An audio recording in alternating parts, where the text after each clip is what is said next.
In this video, I will show you how to add a product search bar in Hostinger Website Builder. I am now inside my Hostinger Website Builder.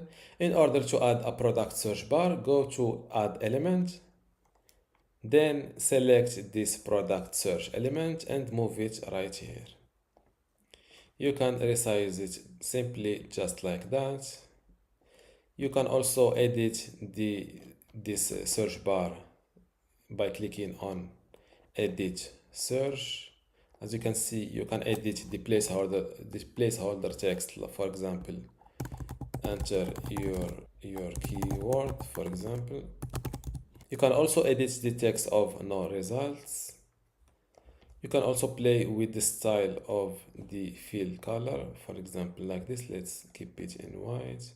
The text and icon color, you can also edit it.